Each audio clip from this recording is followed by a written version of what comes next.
reminder to folks, we're broadcasting live on YouTube.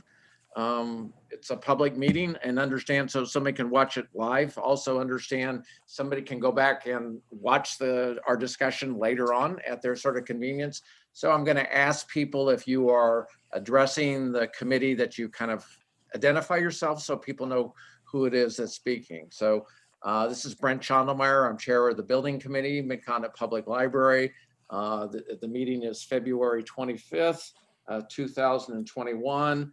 I'm going to call the meeting to order, and somebody want to take a roll? Teresa, can you? Yeah, I can do that. Okay. Brent Schondelmeyer, Joycelyn Burgo. Yes. John Laney. Here. Michael Lazio. Here. Tom Thies. Good morning. Rita Weiss. Absent. Michelle Wyckoff is absent. Okay. Okay, I jumped past the agenda. Sorry about that. So if we can go back and see the agenda, and we can get a motion to adopt the agenda. Just staff comment on this. We put a closed session on this because we thought we might have information, specific information. We don't have specific information that would warrant going into a closed session, but it was too late to pull it from the agenda. So just an FYI, if it's your pleasure, we can remove the closed session at this point, or we can just skip over it when we get there. Let's skip over it. Okay. Brent Schondelmeyer. I see, by virtue of who the participants are extraordinary and very talented staff who are working on these projects, and they're scattered around the state. So we welcome them and appreciate their presence. So here's the agenda in front of us. Does somebody want to make a motion? Laney, approve. Okay. Michael, second. Okay. All those in favor of the published agenda, say aye. Aye. Aye. Okay. I'm good. We did the roll call. I jumped ahead. Anyone to make a motion on the minutes that we have in front of us from our last meeting? Michael, I move to accept the meeting, the notes from last meeting. Okay. Second? I'll second. Any discussions, or anybody see anything they want corrected or amended? All those in favor say aye. Aye. Aye. Minutes are approved. Thanks for staff for doing that. That's a hard job that, and we appreciate it doing, because we talk and somebody kind of makes sense of what we said. So that's not always easy.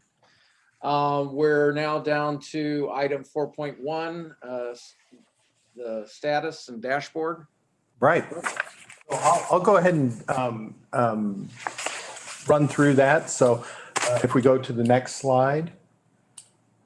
This is our updated dashboard. 2 days ago in the board meeting, we saw the January dashboard. This is actually the February dashboard.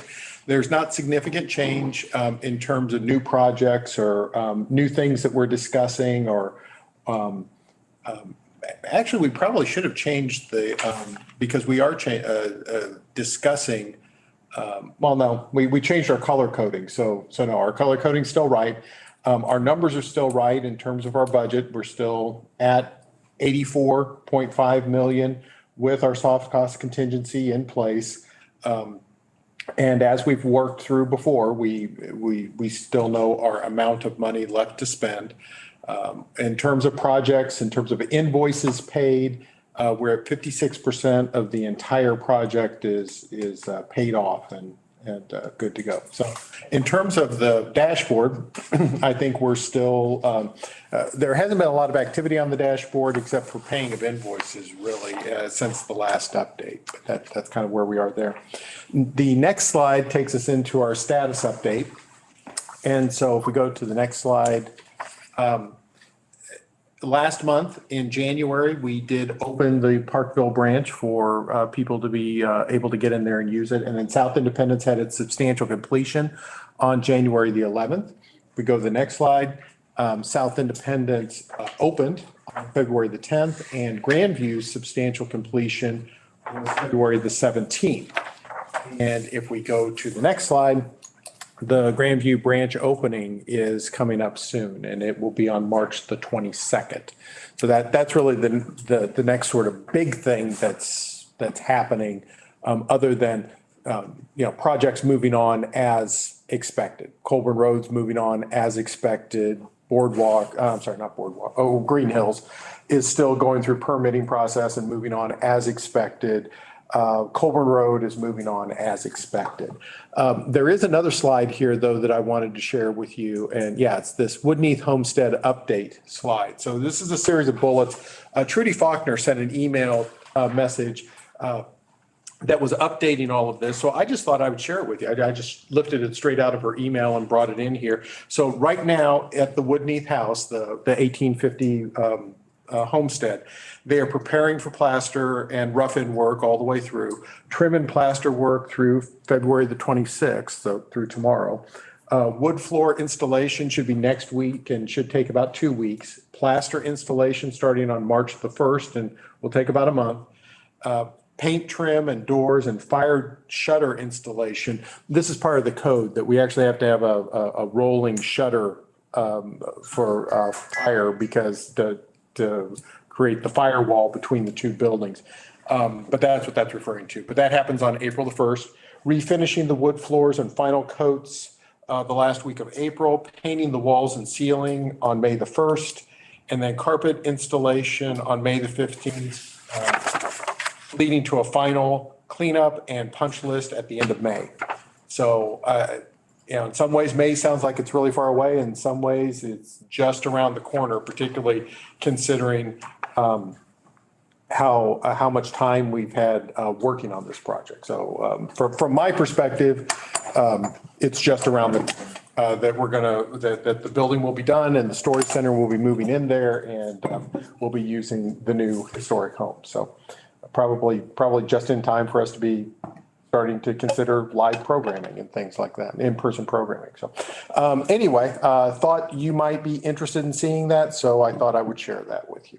And I think that concludes what's the status of, Jake, are you with us this morning, Jake?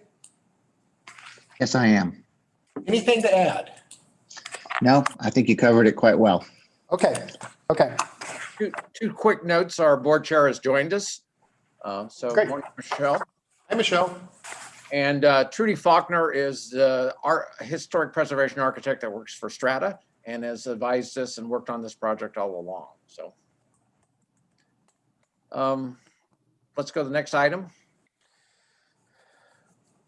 Okay, so next item is property updates, and we've got two property updates that we wanted to share with you. One of them is work package 12 on North Oak, and then the other one's work package 15 on Lee Summit.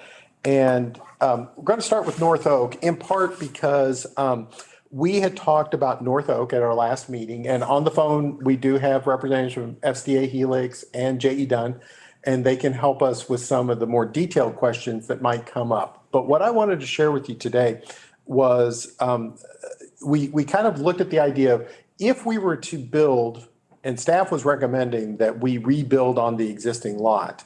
If we were to rebuild, where would that fit, and would it fit? And then the next point would be, what would it look like, and how would it work? So the questions that we had from last time involved some of the site questions, and we did have a little bit more study on that, and we'll dive into that a little bit more. But let me share with you some of the additional work that we did in terms of siting and coming up with the concept for the building. So if we go to the next slide. This is really the same slide that you saw before, which kind of showed the concept of what it would look like for us to put the building on the existing site, to raise the existing building and then put a new building on the existing site. So this really is nothing new for you. If we go to the next slide, we're going to start looking at some additional information. So one of the things that we started looking at in terms of the building itself is being sensitive to the notion that where we are on North Oak Traffic Way is sort of a transition from from a residential to a commercial neighborhood. I'm sorry, the other way around, from a residential to a commercial neighborhood. And certainly the property to the west of us is likely never to be anything other than residential. It's not likely to convert to retail or anything else like that. So part of what we got to looking at is how can we be sensitive to the notion that we don't necessarily want this building to look like a commercial building setting right across the street from someone's front yard. And so these were some of the exterior design inspirations that we were looking at that kind of got us thinking about what a transitional building might look like. And that's just really what these pictures represent. If we go to the next slide, this can kind of show you what it was that we were looking at. So this is one of the many angles that SDA and Helix put together for the building. And the roof line, the concept of the roof line is really supposed to mimic a tree. It was one of the images that they had in terms of sort of a large canopy with a trunk is kind of the idea. In terms of materials, this is facing east, so this is facing North Oak Traffic Way, and a lot of glass on this side of the building. But on the rest of the building, not as much glass, again, because we're right across the street from people's bedrooms. And so we're wanting to be sensitive to that nature. You can see that on the right-hand side is this is essentially the ground. This is the grade level. And on the left-hand side is the 2 level. It's the split level. So you up above is where we have our programming space and where we have our collaboration rooms, and magazine reading was something we were talking about possibly putting up there. And then down below was stacks on that left-hand side. If we go to the next slide, this is actually the floor plan concept for North Oak that really does illustrate that even more so. So on the left-hand side, what you're seeing that it almost looks like a big dining room table that's right there on the left-hand side, on the right edge of the left-hand picture. That's actually the entryway. That's the entryway and the airlock and that brings you into the building. And then you see that there's some computers there. There's the service desk is that L-shaped thing that's sort of there in the middle.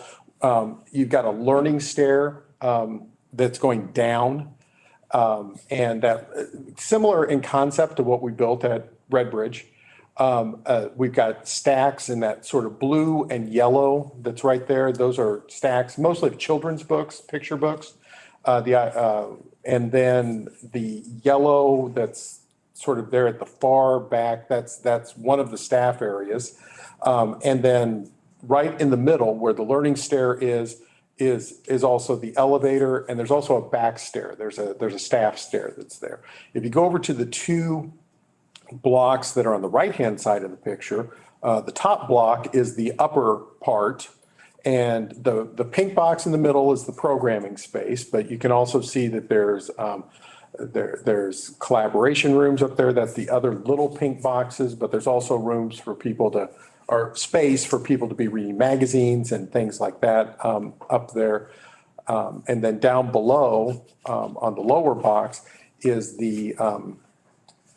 are the stacks. And there's also, I should also mention on the upper level, the green box that's up there is the librarian's office. And if you go to the lower level, the green box, the yellow box that's in there the green box is a shelving area. And I can't remember the purpose of the yellow box. I think it might be another workroom. The point is, and the reason I'm belaboring this point is that we actually set up the program on this space. So there's a lot of organic staff engagement on all 3 levels. And this is important because, the reason that staff has always been opposed to the notion of a multi-level library is because when you have 1 floor and 2 floors, it becomes more expensive to manage it and to operate it because you always have to have people stationed on every floor. On the other hand, if you organically design the building so that there's a lot of staff activity because you've got a page room, there's more staff activity because you might put the staff break room, for example, in another area. Basically what we did is we spread the staff areas over all three areas and put activities there to help assure that there would just naturally be staff there all the time and we wouldn't have to purposefully schedule.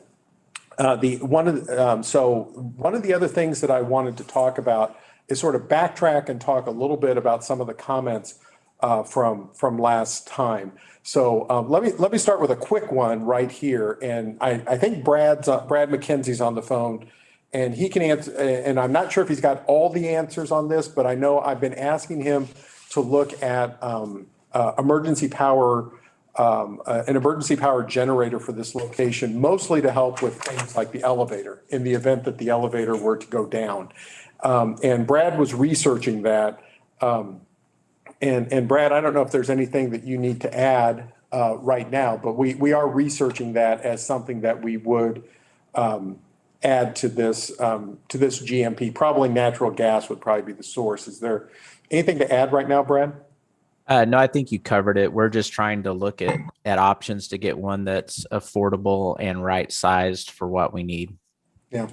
And so it wouldn't necessarily look to, keep all the lights on and all the systems up and running in a power down situation, but it would give us an opportunity where life safety would be, able to, well, you're not supposed to use elevator in a fire, but if we did lose power, that the elevator would still be operational, which would, even if the lights were not fully operational.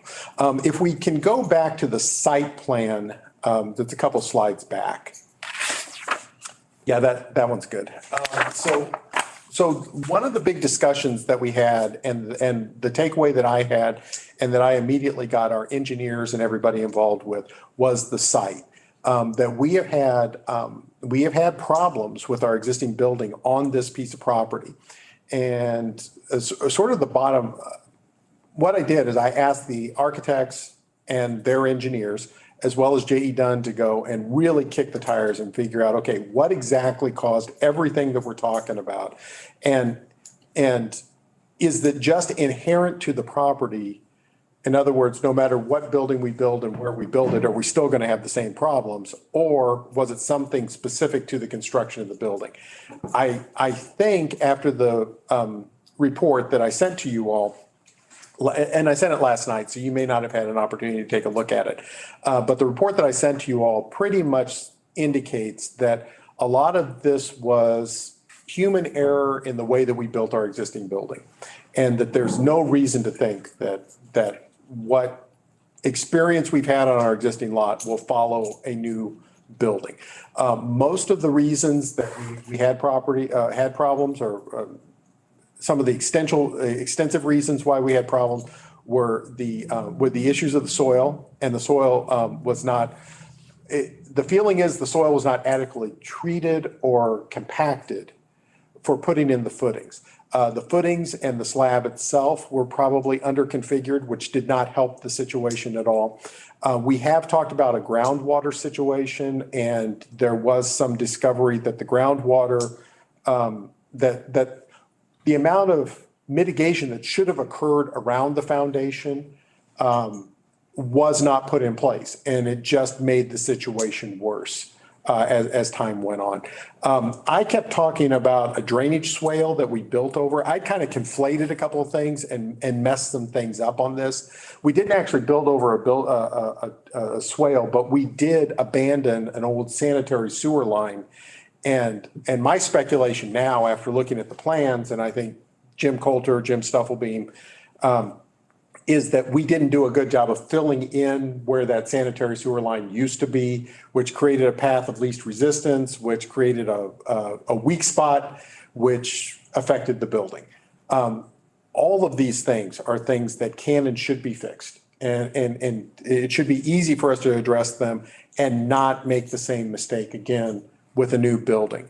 The report that I sent you sort of had 5 big takeaways, but I would say the 2 really, really big points are that our previous builder and engineers did not do a good job of compacting the soils or exchanging some of the unsuitable build soils. This is something that we've done repeatedly in our new building program that they didn't do in our old building program.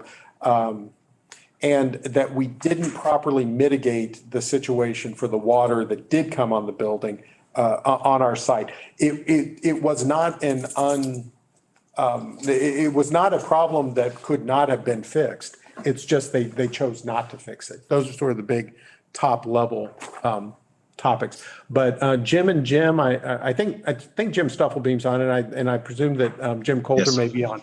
What did I miss? What would you like to share? Oh, hi, Steve. This is Jim Stufflebeam. No, you covered it pretty well. And excuse me. And you could say it was human error, but I don't know that I would say it was unreasonable or negligent. It was just kind of technology and practices of the time. And Jim Shelton may have built this building for you. I don't recall, but I certainly wouldn't want to throw him under the bus in any. No. So it's not like that. It's just the Right. combination of those things of poor soils, standard slabs and footings, and that the building was right along the north edge. So any surface water or underground water comes right up against the building, and there just wasn't much room to take care of it. And they probably didn't put in foundation drains or anything like that to keep the water out of those soils.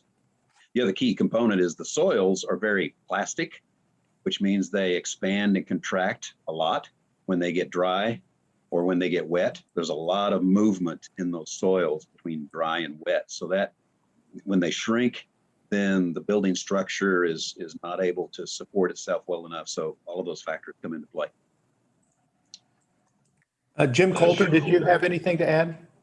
No, one thing, I think you hit pretty much everything. The technology that we use now, we call it LVC, low volume change material. And so on all of our new buildings, and including this one, we'll have we're just getting the geotech here, but it'll have 18 to 24 inches of that low volume change material under the building pad. And that addresses what Stufflebeam just said about that expansive play. So I feel like we're in good shape. Well, I appreciate the committee asking the questions last time because it really did encourage us to dive into this and to make sure that we didn't make the same mistake twice, which if there is any one mantra that we've had through the entire building program is let's not make the same mistakes that we made in 1988. So, Steve, this is Jake. yeah. Hey, Jay. One more thing I might add that the building committee might not be aware of is we actually have a third party inspection people who come in and look at all the issues with the ground and the pouring of the slab and everything that has to do with the building. And that's a kind of a fail safe for us. And we've been doing that with all of our buildings as well. So just just one more thing that we've been doing that we didn't do before that'll help us. Actually, we started doing that with the Platte City building too. We were talking about Jim Shelton before. No, Jim didn't actually build this, but Jim has been responsible for trying to put all the Band-Aids on it for the last 15 to 20 years. And when Jim and I were responsible for putting together the Platte City building, that was the first time that we started doing the geotech and the engineering and the certification of those sorts of things. And again, you do the best you can until you know better. And then when you know better, you do better. And that's what we've been doing. So Steve, I might add the new building, as Jim Coulter just indicated, and this is Jim Stufflebeam, by the way, will have soil mitigation, it'll have geotech, it'll have third-party inspections. It is further away from the north property line. You see on this site plan, there's paving to the north side of your building, new building. That will help to get the water around the building. And then we'll have subsurface drainage systems. There'll be an active sump somewhere in the lower part of the building to make sure water pressure is taken away. So all of those things will be addressed to mitigate that problem. Thank you, Jim. Probably back to you now, Brent. I mean, I think unfortunately I did what I always do. I opened up the fire hose and just let you all drink from it. But there's a lot here to react to, but that's what we're shooting for. I'm trying to get your reactions and make sure that staff is advising our partners correctly. So I open it up to the building committee. There's two questions. There's the water mitigation and there's the design. And so pick whichever one you might want to speak to, and happy to hear from you. Yeah, this is Michael, and I'm familiar with the site because my business was on North Oak and Gladstone for 22 years, and then I'm the new kid on the block, sort of on the building committee. But I know just in what you said, I read through the sheet, Steve, that you sent out. Thank you very much for that. And yeah, just those 5 points. And I was just kind of shaking my head after I read through those 5 points. That was like, wow, there's a lot going on with this site, and especially in the water issue. And I don't know how much money we've spent over the years trying to correct all that. Somebody probably has that figure, but I'd still be concerned about that. I know we got new technologies now and all that kind of stuff, and appreciate the work everybody's done on that. But personally, I still have some concerns over that. And I think at one point in one of the earlier building committee meetings that I was involved in, we looked at selling this site or trading this site or something because of all those issues. And hopefully I'm remembering that conversation correctly. If not, apologize. But I thought that was in the, there were some comments about that or some thoughts around that. So anyway, that's my, my 2 cents at this point. Thank you, Michael. Michelle, I know Hey, that, yeah. Thank you. Sorry, I'm driving. No, I'm still, I mean, I understand everyone's concerns, but I'm really happy with the design. I'm really happy with all the work that's gone into it. I just would really like to keep it here if we can. So that's it. I don't have anything great. I just appreciate everything everybody's done. Other comments from the committee? Yeah, just one, Michael, I'm the new kid on the block. This is Ron. But I'm just noticing the inspiration, the concept. I think these are just architecturally, aesthetically so pleasing. And I noticed the pink space allocated for the stage and the presentations. I've attended other presentations there, and this is just a wonderful, I won't say improvement, but change. Yeah, I'd like to say I love the design of the building. I think that's really cool. So great job on that.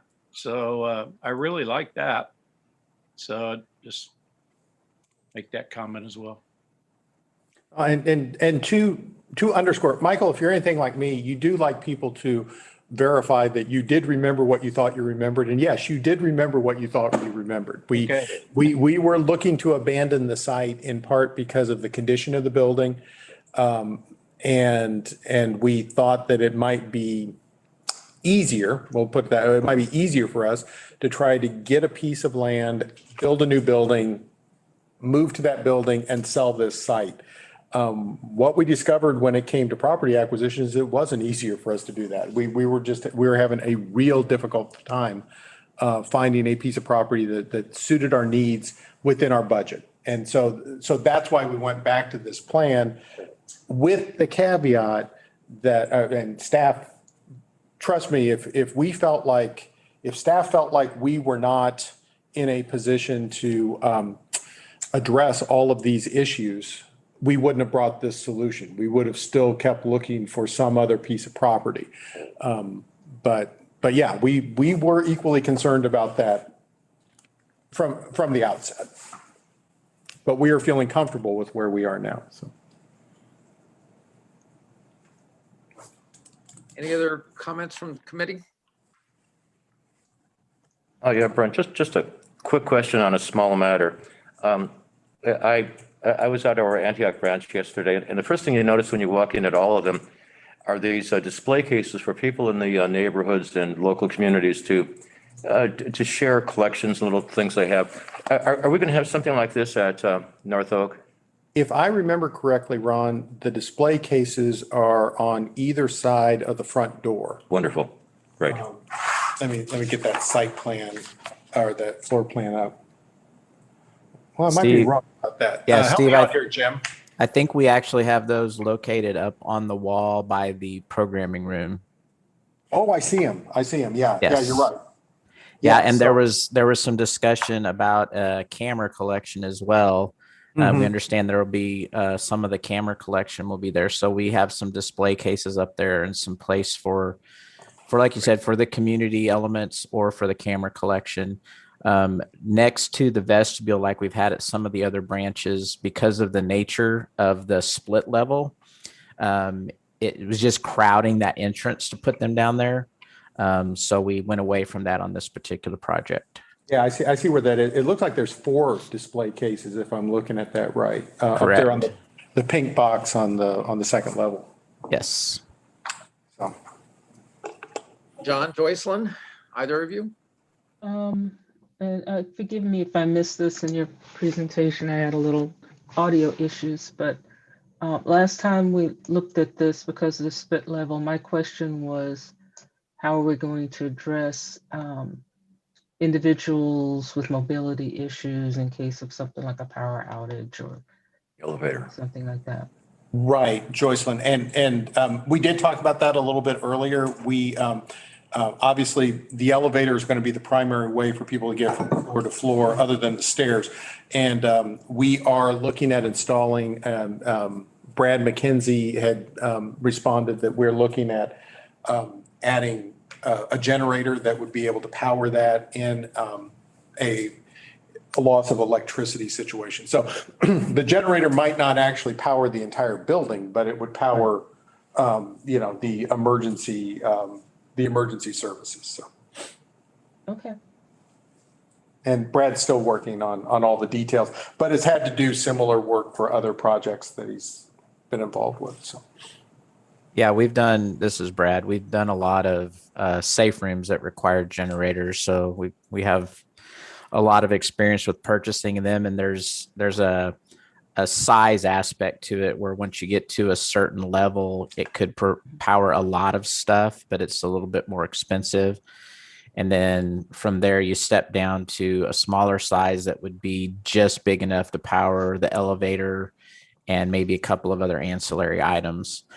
So we're just trying to work with JE Dunn on pricing for those options, make sure that we get the elevator, which is a necessity. And then back to the concerns about the water.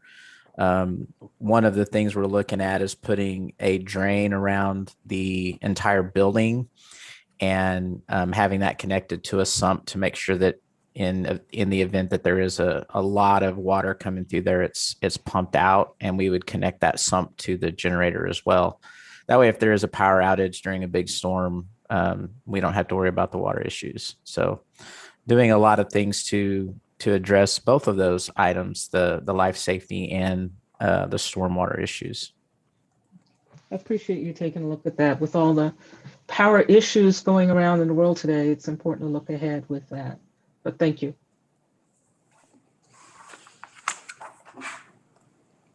This is Brent. We're not listed for a vote on this item, but understand is that if we have any concerns whatsoever, this is the point to express them. I know Michael raised some reservations because to commit more time and more effort and more design if we're not going to be at this site would not be prudent. And so for my part, I really appreciated the memo. The memo was really clear and really precise. And if you haven't read the memo, I would encourage you to do so. And actually, I would encourage it to be a part of our minutes because I think it addresses some questions that we paused last time that we were together. So we will include that. Teresa, I think I copied you on that when I sent it out to everybody.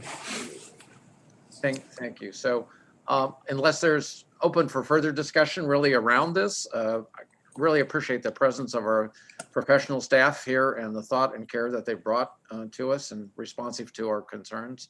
So I'm going to suggest we'll move on to Lee's Summit unless there's anything else anybody wants to say. We should hear from you, Sure. but if not, we'll move on. Well, and like North Oak, the purpose of the Lease Summit presentation is to show you some of the work that the design team and our construction group have been working on for Lease Summit and the advice that we've been giving them. And so you can sort of see that direction. And if we are heading down the wrong trail to help us redirect before we get all the way down the road. So if we can go to the slide that is Lease Summit branch schematic design. Okay, and so the next slide. This is the site plan for the Lease Summit branch.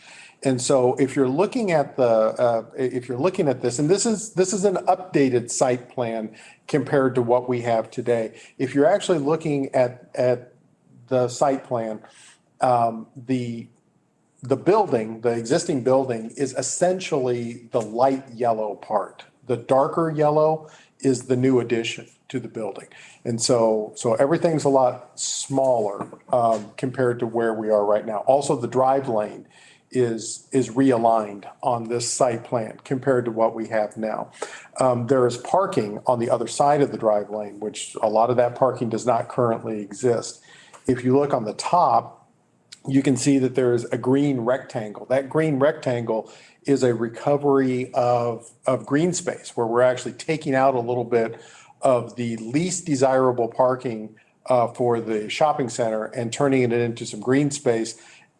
It's on the back of our building. It's not going to be particularly desirable for us, but the real advantage to this is that it creates a soft surface so that our stormwater detention guidelines actually end up being a net zero. We don't have to increase our stormwater detention or do anything like that because we're building this additional green space on the top. And everything that's being shown here is being allowed or being permitted due to the property swap that we did on Tuesday night. I mean, the property swap is what allows us to do all of this. Probably one more thing before we leave the site plan. If you look at the drive lane just below the building, you can see that there's a built crosswalk that's sort of there. And it's not really meant to be a speed bump, but it will, for whatever the reason, we can't figure out what it is.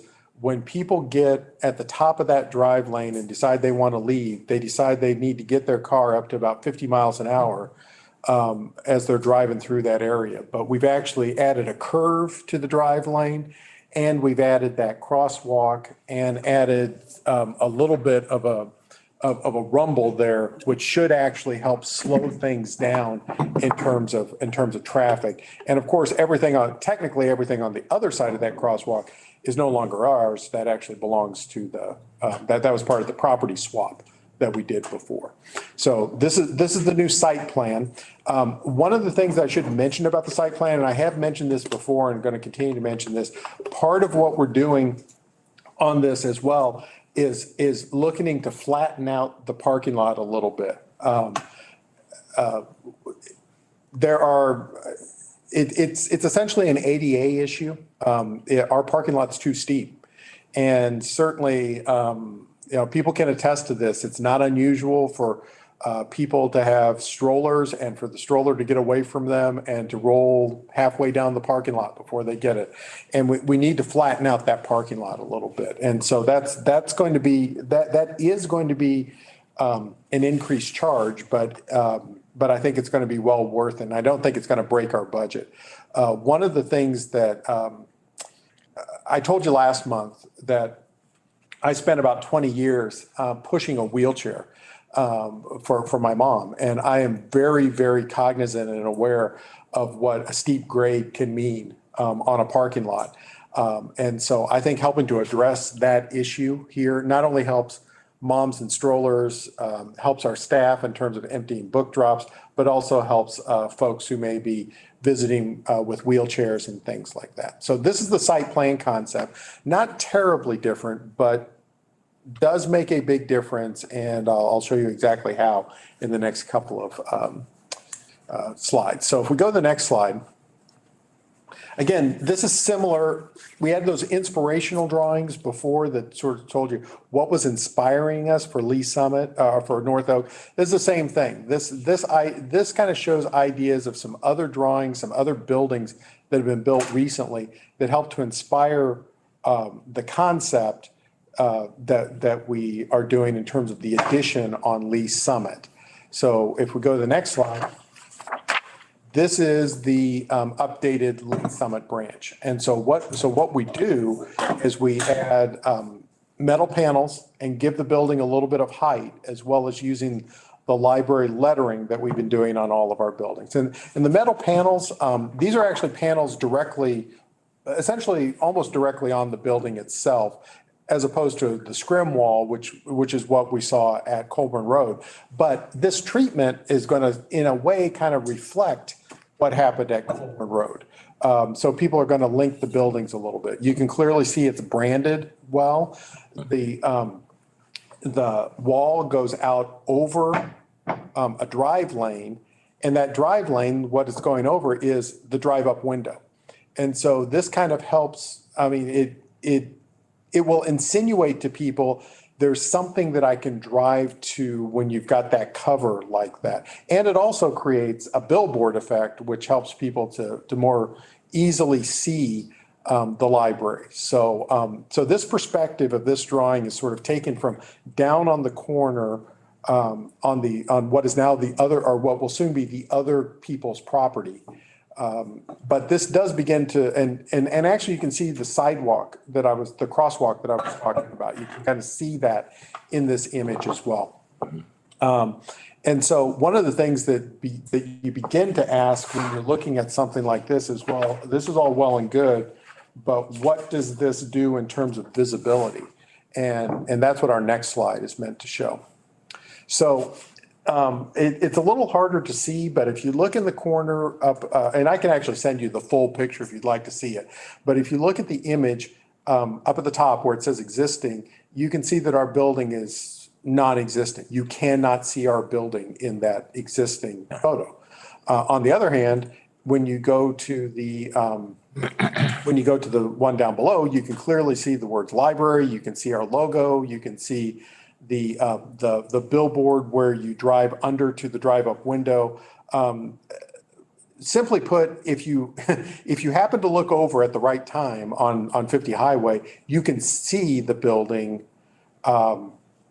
as we're proposing. If you happen to look over at the right time right now, you probably won't even see our building. So this really does help to increase visibility. And I'm going to mention this, we have been toying around with the idea of, in addition to all of this that we're talking about, adding a sign as well, a monument sign or some sort of a sign to this. We're not sure we're going to be able to afford that with the flattening of the parking lot and everything else we're talking about. But I think you can see that this increases visibility considerably, even without a monument sign. And of course, this is from 50 Highway. I mean, you can't actually just drive over from there because you're on a road where people are driving 70 miles an hour. But it does significantly increase the visibility of the existing building. And part of that is because the building moves further out into what used to be the drive lane and is now part of our building. That's kind of the difference between the two pictures. The next pictures actually begin to talk a little bit about, because I thought you might be curious, it talks a little bit about program and floor plan. But let me stop right there before we do that. And because this is the first time you've seen some of the things that we're talking about doing at the Lee Summit branch. So let me stop here for a second and get some feedback. And then we can go in and talk a little bit about, program and where the programming room is and how the stacks are laid out and things like that. Any comments from the committee? Yes, this is John Laney, and that's been one of my major concerns for this site. And I think you've solved it beautifully. I really think that is what I'd hoped we could do, was to really raise the visibility of this, so people would be more aware of the library in that location. And I think you've done a great job. Thank you, John. Yes, Michael, I would echo John's sentiments as well. It looks really great. I love the visibility, increased visibility, and yeah, it's really, really great job. Thanks. Well, I would agree with those two statements. I like the leveling of the parking area. That I agree with you, Steve. That was very much needed for safety, for a lot of different things. I also like having the drive-up window where it's located. Where is that also going to be where the book drops are? Yeah, Joycelyn, what we're talking about doing, actually what we've been talking about also doing is putting an AMH, an automatic material handler, and setting it up so that it's got a drive-up book drop that can be converted into an automatic handler like we've got at Woodneath, or it can just be a standard book drop. And we keep fighting as to whether that drive-up book drop needs to be before the drive-up window or after the drive-up window, but essentially in the same drive lane. Well, either way, I think that's a massive improvement because there was just too much activity at that front door. You had people driving up, dropping people off, dropping books off. And it was the major entrance. So I think that's 100% improvement with that. I do have some concerns. I think the improvements are wonderful, but this is our number one branch. The programming here is usually full most of the time, and I'm still concerned that we may still need more parking. I know we have parking on the backside of the building that may be available, but I'm thinking more in terms of parking for us.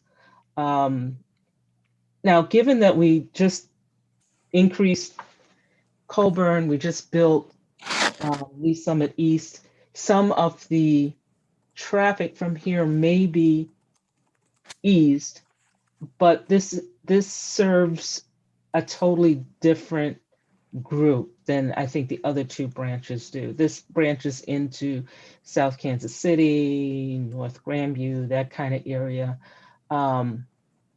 where there's not a whole lot else around. Because on this side of town, the nearest branches going that way would be like Blue Ridge and Grandview. Correct. Redbridge are branches that would be on that side. And I'm wondering, I know you've thought it through, but I still have concerns that we may not have adequate parking.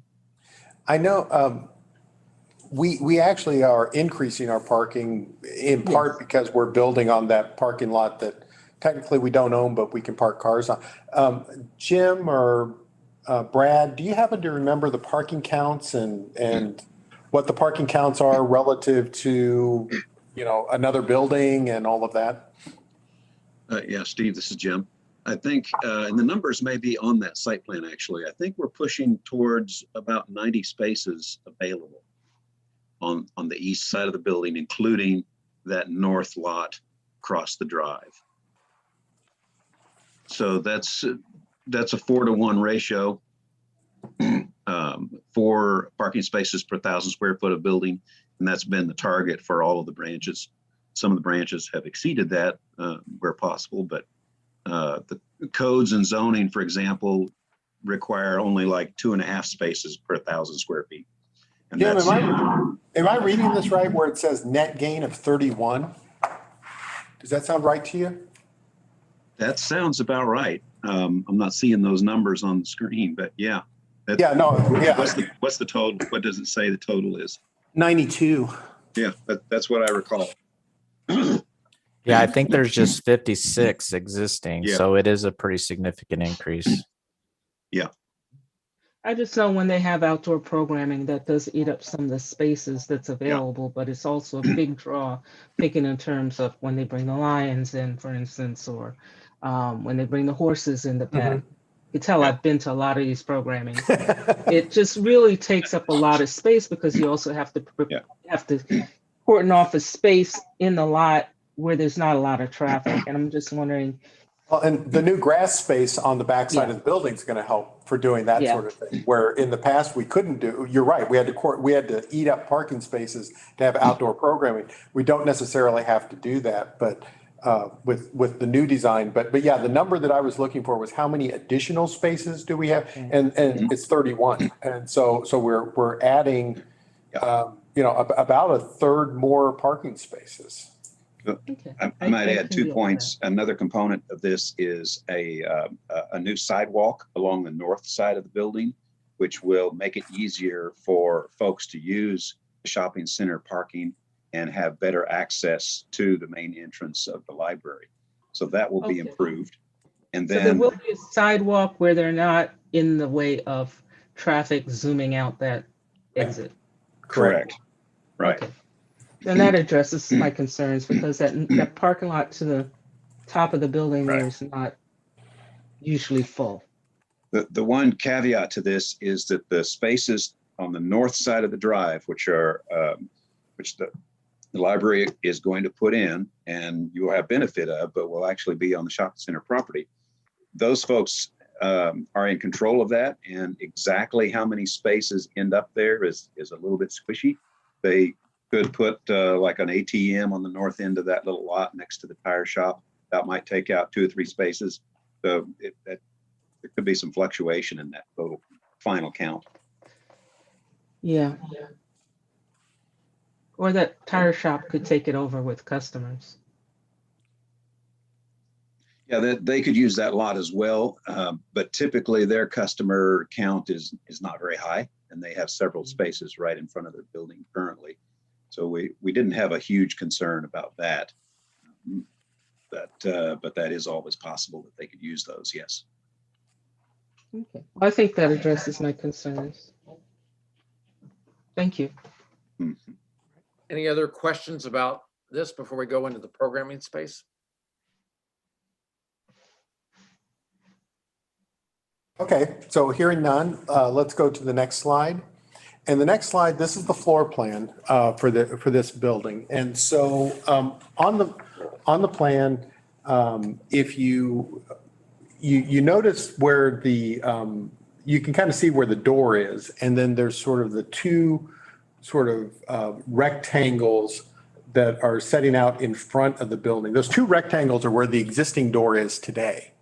And so we're actually moving the entrance a little bit off to the right, which makes it more in the center of the new building because we're adding more space to the right, if you will. You can see that in the corner of the building, in the lower right-hand corner, is where our programming space is. And this is a considerable room. We are actually, depending upon what budget allows, we are definitely going to prepare the building for a movable, an operable partition wall. But if budget allows, we'll install it. If budget doesn't allow, then it'll be ready and we'll be able to add it quickly and without a lot of additional cost. But that's where you can see the new programming room. If you follow that on up, you can see this is the staff area. And that's where the drive-up window is, sort of all that gray space that's there is the new built staff area. The yellow area is the children's library, for lack of a better term. It's where we have our picture books and things of that nature. The blue stacks are the various adult collections. And then on the left-hand side, where you see the blue boxes, those are our collaboration rooms and some soft seating. So it really does increase the collection size, but also the programming size. I was looking on here in terms of seating capacity, and it's on here. I just can't read it. Brad or Jim, do you happen to remember what the size of this room is in terms of theater size, seating capacity, and what it would compare to. It's You're similar. talking about for the community room? Yeah, yeah. This is Brad. Yeah, I think our target was 120, but I can pull that image up and verify that for you real quick. Yeah, and It's similar to the Blue Springs South area, Steve. I was thinking it was that size or maybe a little larger because it can be cordoned off. But anyway, this is what program is looking like. And then we've got a couple of interior design concepts on the next slide. So if we go to the next slide, this is actually standing sort of in front of, on the left, it's standing in front of the new door, but facing the new programming room as opposed to looking out the front door. But you can see there's a lot of glass that allows you to see into the building. And people can see out as well. But also really nice proximity to programming space and front door. And then the next picture on the right-hand side is if you were standing against the back wall in the children's area, essentially, but looking or close to the children's area, and you were looking forward toward the front door. And you can see what we're looking at in terms of some of the design concept for opening up the ceiling a little bit to create a little bit of height in that building. The building's always felt a little claustrophobic to me, and part of it is because it's kind of built into a hillside. And so there's no windows on three sides of the building. And so part of what we're doing is we're adding a lot of natural light on one side where we can, and then we are raising the ceiling in a key location, which will allow for there to feel like there's a little bit more height, even though we're not actually raising the building itself. I think it's going to be pretty attractive. The scheme that Taylor, the interior designers, come up with is using those trapezoid puzzle pieces. Brad says it's 150 seats in the community room, so that's going to be that's good sized community room. So it's those like those trapezoid puzzle pieces that you can put together, and when you put them together, it can look like a fox or it can look like a dog or things like that. And that's actually what's in the ceiling is those trapezoid pieces that are purposefully put in shapes so that they actually make things. And it's gonna be a fun thing where kids can come in and they can look for the dog or look for the cat or whatever the trapezoid shape is. It's gonna be kind of neat. And also sort of direct kids to where the children's area is. To just sort of follow the shapes. So I think that's it in terms of the slides that we put together for the presentation. But just wanted to share with you sort of conceptually what we were looking at for the interior concept at Lee Summit. Any comments on the programming or interior space from the committee? Brent Chaldemeyer, excuse me. Well, Steve, I'm going to have a comment. I like the interior space. I've gone to this branch a lot, and I like that there's a lot of space, but I like the fact that there's a lot of tables and meeting areas outside of just the meeting rooms, because this branch is used a lot for tutors to meet their students.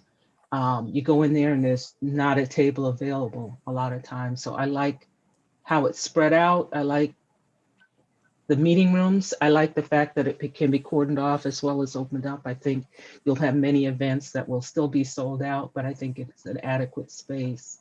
I think it's a good use of space and it's attractive, and I love the ceiling tile thing. So I like the interior. I'll actually get you, I'll get you a reflected ceiling plan, Joycelyn. I think you'll really like seeing all those different shapes that they put together. It's fun.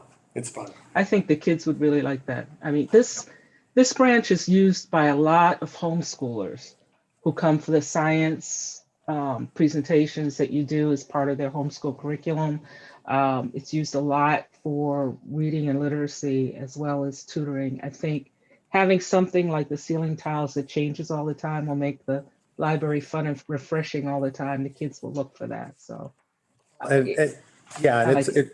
It's also, the other thing that's really exciting, this is true of all of our buildings, but particularly interesting in this building is that there's a lot of multi-generational use where there's a Yes. lot of grandparents with children. And so balancing how do you make something that's equally comfortable and attractive for seniors as it is for young children is a little bit of a challenge, so. Yes. Yeah, a lot of grandparents are bringing their kids to programming. So yeah, Mhm. I think this space will be very much liked by the community and will get a lot of use. Good job. Any other, I'm sorry, any other comments? Yeah, Brent, this is Ron. I just have one, again, from my perspective as a new member.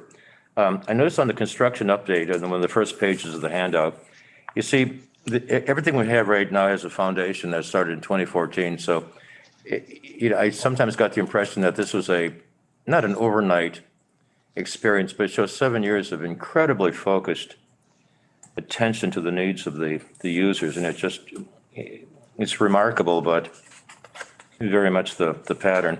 And the other question, a lot of times you go into new buildings, you see certain plaques or recognition for lack of a better word, a green perspective to the design. Are we eligible for anything like that? A public recognition for the efforts? In terms of green design, no. Okay, because we're governmental or? No, because we've chosen not to. Okay. We did this at Woodneath and, jumped through all the hoops and all of that. And it ended up it cost us a lot of money to get that plaque when frankly, we were going to do the right thing, whether we had a plaque or not. Yeah. And so what the design team has been working on and what the engineers have been working on is they've been designing to our sustainable operations policies, which involve, using the LED lighting and the low flow or, water conscious fixtures and all of those everything that you would do to get that plaque, but not actually doing the paperwork to get the plaque. At one point, I actually looked into this to get us recognized in what's called the sustainable category. And I think it was going to cost us about $75,000 just to file the paperwork. Yeah. Not to get anything, just to file the paperwork. And that just doesn't seem to be a good use of taxpayers' money when we're going to do the right thing anyway. Yeah, that's a prudential approach. I'd rather spend money on architects than, lawyers filing forms. Exactly. Brad or Jim Coulter, Jim Stufflebeam, did you want to talk about anything else that we're doing to make sure that we're, doing the right? I mean, I know out on the construction sites, we have we try to recycle the construction materials and all those things. But I mean, we're generally adhering to our sustainable, mid-continent sustainability policies throughout is my understanding. Yeah, this is Brad. Another big part of that is the HVAC systems. We are in pretty much all of the renovations, replacing the furnaces with higher efficiency furnaces, and then in many cases, completely redoing the HVAC with a much higher efficient VRF system, which it's way more energy efficient. Plus it gives better control. It's just new technology. So the HVAC is a big deal, along with the lighting, low VOC products. One of the nice things about LEED is when it first started, which is the common green certification. When it first started, many architects were not really thinking about this, and it became a way to push sustainable design to the forefront. And now, like Steve said, I mean, we do most of the things that are required for LEED buildings regardless. It's just how we practice anymore. So energy efficiency, energy efficient windows, insulation, continuous perimeter insulation. There's so many things that we put into these projects to help with energy efficiency and sustainable design. Like Steve said, you can pay a lot of money to get the certification, but know that the design is there. Yeah, thank you.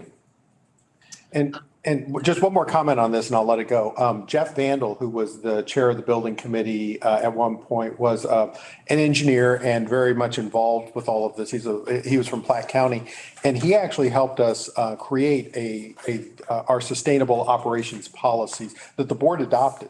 And so those are actually in the board policies saying, this is what we're going to do. And we're going to hold ourselves accountable, and that's what we do. And what we have been doing, a lot of it is when we get to a place, that's when we fix it. So when Aaron Gordon and his team go out because they have to fix a toilet because it's not working right, they'll replace it with a low flow toilet, for example. So this is Brent Schoenemeyer. I actually appreciate Ron raising this point. It would be good to figure out what operational efficiencies we've attained. I understand is that building usage has been affected by COVID-19, but at some point, to Brad's point, what have we saved on HVAC and what it is that looks like. So I would just list that as a future something for the building committee in 2022 to look at and sort of evaluate what operational efficiencies have been achieved. The good news is those are 2 point in time studies. And the good news is that we have the before study already. Quan and I have been working with a group called Natixis, I believe. I think that's the name of them. Teresa, do you remember, wasn't that the name of the company? I just saw it. But you just saw it because I forgot the name of it. Yeah, it was something weird like Yeah, and they actually have run all of the work to figure out what our baseline is and already did help us get some of our buildings in better shape even before the capital plan started in earnest. But we've been working with them long term, and yeah, when things pick back up again, we'll be able to update the study and we'll be able to say this is what it was before, this is what it is after. Paul Harrell, who used to be the CFO at the North Kansas City School District, is our primary contact. That's what he does now, is he goes around and helps people make sure that their buildings are operating efficiently. So this is Brent Schoenemeyer. I had one quick question. So we've seen Lee Summit and we've seen North Oak. Are these ready to go out for bid? I failed to really kind of ask that or think about that. North Oak is still in our design phase. Lee Summit is moving quick. If I remember correctly, we've got a 90% document review coming up pretty soon. Is that correct, Brad or Jim? Yeah. Jim, I'll pipe in. We get documents from the design team in March, and then we're going to bid in April. So we'll come to the building committee in April with our GMP. The board in May. For Lee Summit. For Lee Summit. So yes, moving right along, Brent. Okay. Anything about either of these two projects before we move on to the next item? It's listed as a closed session. We won't have a closed session. Steve Potter will just give us an update really relative to property scan for Grain Valley. Right. So I had a quick question for Steve. Yes. When do you anticipate Colvin Road opening? I don't know. One of the folks on the call may actually have a better idea. Steve, this is Jake. You want Thanks, that? Jake. I can take that. Thanks, Jake. We're looking at a substantial completion around April 15th. So probably the end of May would be a target, or the first part of June. That would be great, just in time for the summer reading program. Good. So at that point, we'd be ready would be free to work on Lee Summit Branch. Yeah, we'd have to close Lee Summit Branch down just because of the if you remember the logistics of everything. We originally closed when we did East Lee Summit, we closed Colburn Road and we pulled books and such from there. And we're going to do the same exact concept from Colburn Road from Lee Summit. So a lot of people yes. are waiting for that one to open. Yep, yeah, and it's looking great. It's going to be. It looks beautiful. Awesome. I think you're going to really enjoy this the new Colburn Road. Okay, thank you. Brent, John Laney, I'm sorry, I have a vaccine scheduled and we're going to have to leave right now. So I appreciated your presentations and I think things are going great. Thank you, John.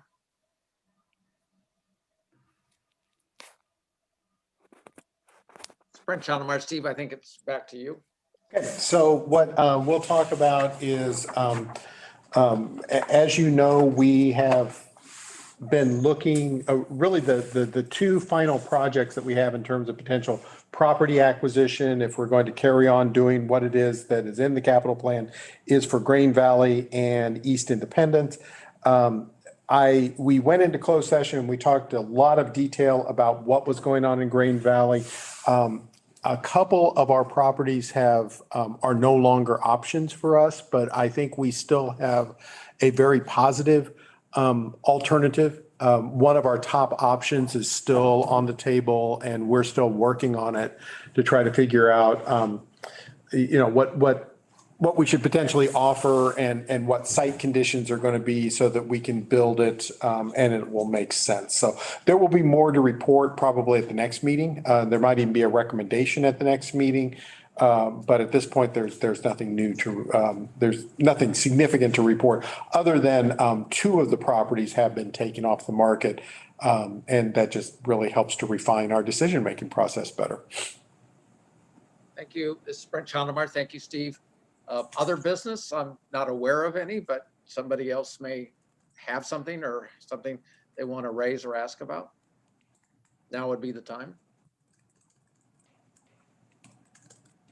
I have nothing additionally. Anybody from staff or the design team or Jim Coulter, the construction folks?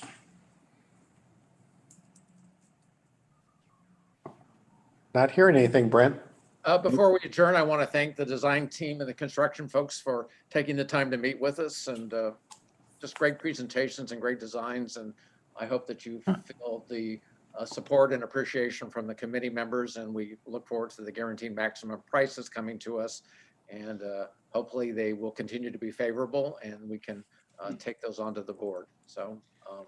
Yeah, you bet. Thanks. And glad to have Jake back in the saddle. Yes. Thank you, Mr. Stuffelbeam. Hearing nothing else, I entertain a motion to adjourn. So move. Ron moved. Is there a second? I'll Second. second this.